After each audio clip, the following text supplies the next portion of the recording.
up in 2018. So strange to me. Yeah, I mean it's growing, and I feel like NHL as a game isn't ready for it. It's not, like there has to be a lot of things right with your game. There can't be a lot of underlying issues for it to get to that point where it's competitive enough to feel like it's ready for people to compete and play for some big money. 2K's at that point where I think they can do that, and they've obviously got a lot of teams invested in it. FIFA's been at that point for a while, and they've got professional teams in the English Premier League who have bought esports teams and brought them into the fold. So like Manchester City has their own esports team, PSG has their own esports team, and now all these NBA teams have esports teams.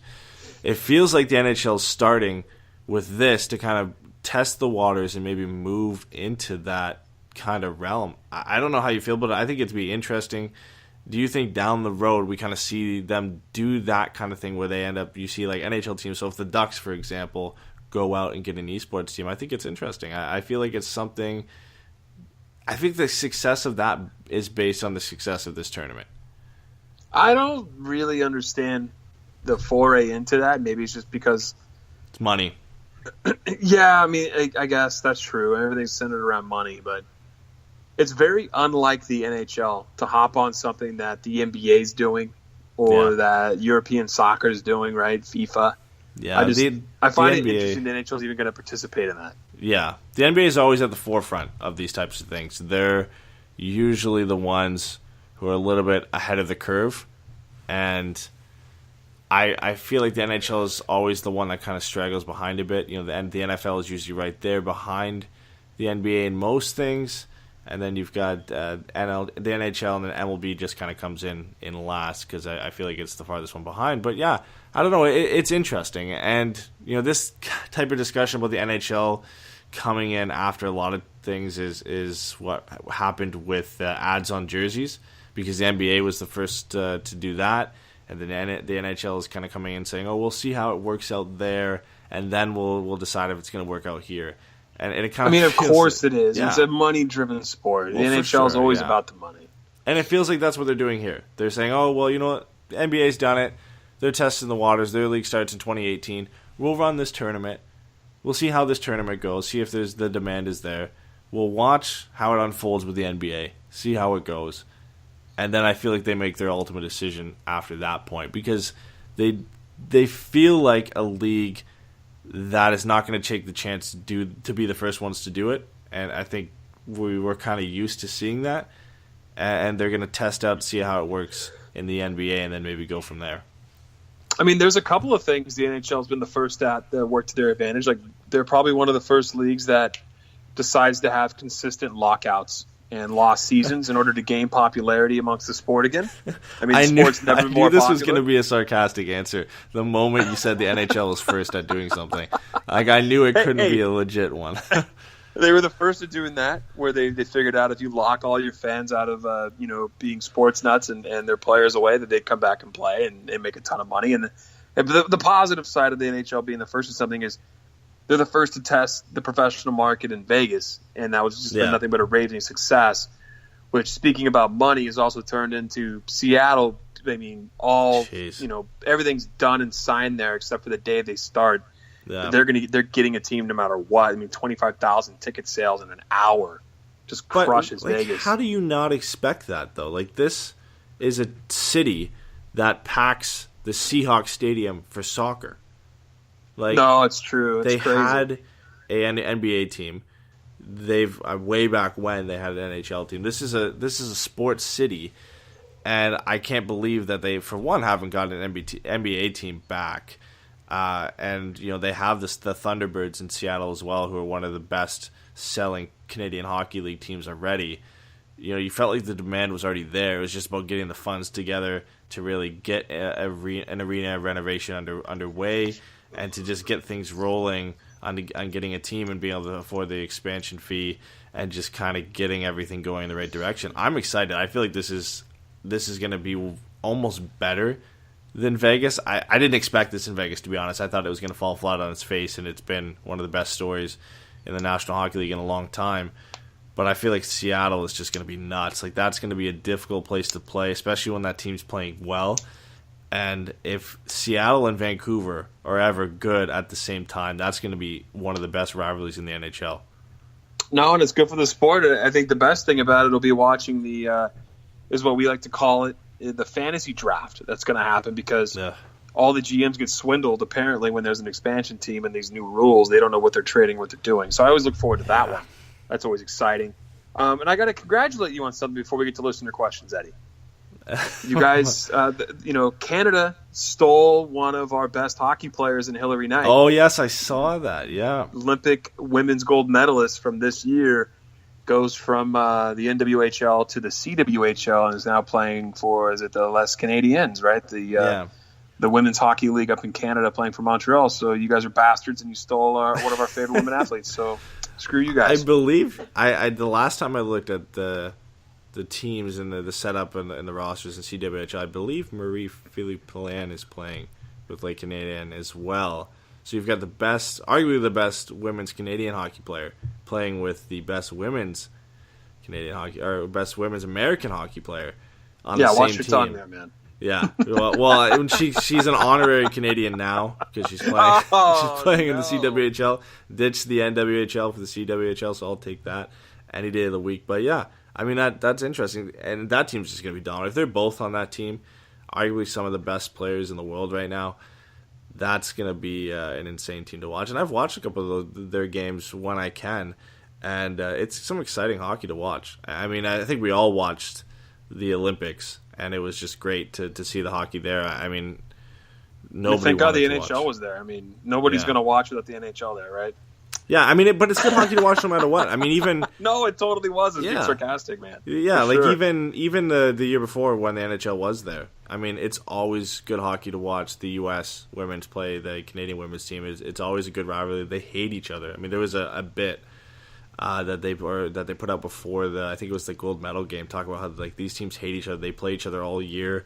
The rivalry's always there. They've always played against each other coming up into this point.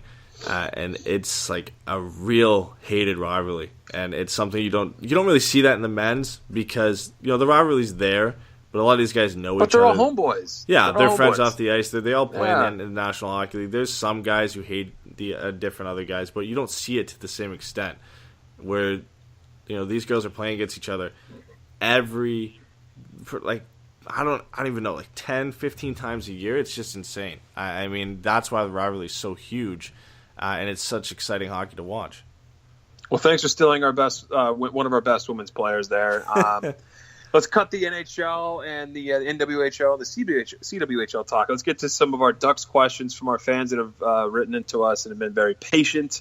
Where do you want to start? Do you got the chat open? Do you want to hit Twitter? Do you want to hit Instagram? Yeah, I'll start with the chat. We've got Connor asking a question. So he said, question for later in the show. He said, does Randy's contract expire this year? This team needs to get younger and quicker. We have the personnel in Terry, Steele, and Jones, but we need a coach who can develop young players, and Carlisle can't. So kind of hitting on the last part here, this is what we kind of talked about a bit already in Carlisle's coaching ability. And, I don't want to say it's all him, because he's got a contract, just to get that first part. Sorry, he's got a contract through this year and next year with an option for the additional season from 2019 to 2020. So we've at least got a 2018-2019 season. I mean, he can be fired. Yeah, exactly. But he can be fired they still at any pay point. him. Yeah. But he has the option to sign for a year after the 2018-2019 season. So go ahead and continue with that. Sorry. Yeah, I don't want to say that Carlisle can't develop young players. I haven't really seen him not be able to develop young players. I don't think that's where the issue lies. I mean, Bob Murray sets up the team, gives it to Carlisle, and then he goes with what he's got. So I don't think it's about developing young players as much as it's just about the coaching style and the play style that the Ducks have. I just don't think the confidence is there. I don't think they have the right system and setup to really compete against some of the top teams. We've seen that this season. They still have great players in their lineup, and I still think they're a dangerous team.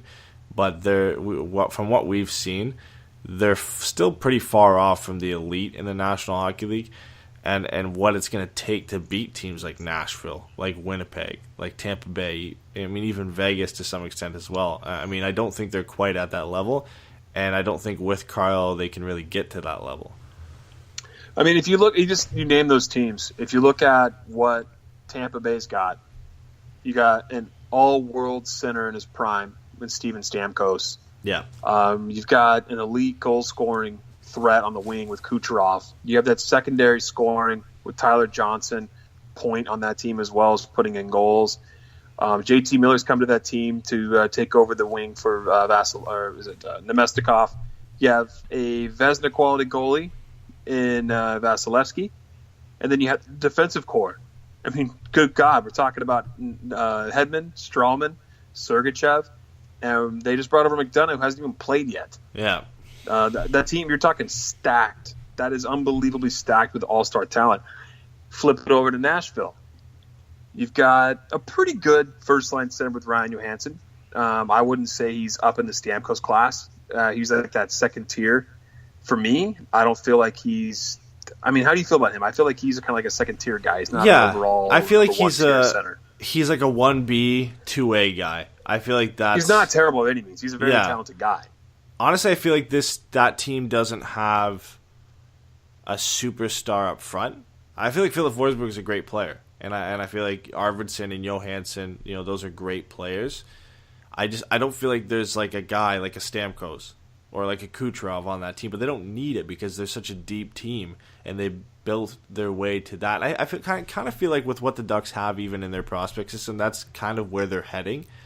Like, I don't want to get too in-depth and off-topic, but, Sam Steele's projected as like a 1B, 2A type of guy. Well, not being off-topic, he asked about our depth, right? He mentioned it. So, I mean, Sam Steele, and you're talking about Troy Terry and Max Jones. Yeah, so, like, Steele's like a 1B, 2A type of guy in the same, not in the same mold as Johansson, but, like, in projected potential. I feel like Terry and Jones are guys who can eventually mold into the top 6, but they're not superstar guys. I feel like Maxim Comtois is the same type of guy as well along those lines. And the Ducks are kind of moving into that direction because once we don't see Getzlaf, Perry, Kessler anymore, it really just falls on the shoulders of Ricardo Raquel and all the young guys coming up. And that's the direction I kind of see the Ducks going. I mean, the blue line is a different question for Nashville. I mean, Subban is a star, and Yossi is a borderline star as well. And then you've got guys like Ekholm and Ellis who are good depth guys. Even Emlyn to some extent as well has been a good depth pull for Nashville. So they're not a superstar team, but they're just built so well that it doesn't even matter. The depth is just unreal. Well, you can give up a player like Seth Jones to get Ryan Johansson. That tells you something about your blue line depth. PK Subban is world class. I mean, I would put them up. He's the top 3 defender, top 4 defender for me in the NHL. So, I don't want to talk about Nashville anymore. That was too much heartache yesterday. But if you're going to compare the teams, I can see where that would go. But beyond, if you're looking at this team, I don't want to spend a lot of time on this because we got other questions. But just to talk about the depth on this team coming up through the ranks, I feel like we would know what we're getting out of Nick Cardillis and Kalle Kosel at this point. And if they were going to be ultra-effective players, we would see more of them, especially Cardillis. I know he's had some injury history. But the forwards seem to be the weaker side of development. Like, I know everyone loves Kevin Waugh, but he's probably a bottom 6, middle 6 guy NHL. Yeah. He's going to get sheltered minutes in Anaheim right now. There's so many guys on this team that are stacked up that are taking taking the line of spots that people are projecting him to be in. But if you take Corey Perry and Ryan Getzlaf and Ryan Kessler off this team, which is awful to think about, but that's in the very near future, this is going to be some retooling on this team. And they're going to have to start playing that. We don't have all-stars on our top end. We got good guys on our top end, but that blue line talent is what the Ducks are counting on, it seems like.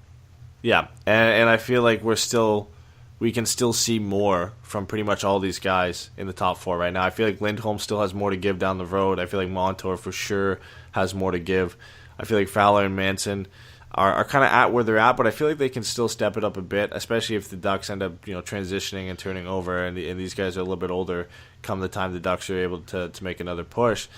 I feel like that's the kind of team they're set up for. I really feel like down the road they're going to be built in that way, depending on who they draft later on, of course. Depending on trade too. But just looking at what just looking at what they've built up in their system now, that's the way it seems like they're going. I mean, they've drafted very well, And the guys we've talked about, none of them are top 20 picks. Jones I think he went 24th. Steele went 30th. Terry was a 3rd round pick. Comtois was a 2nd round pick. That's how you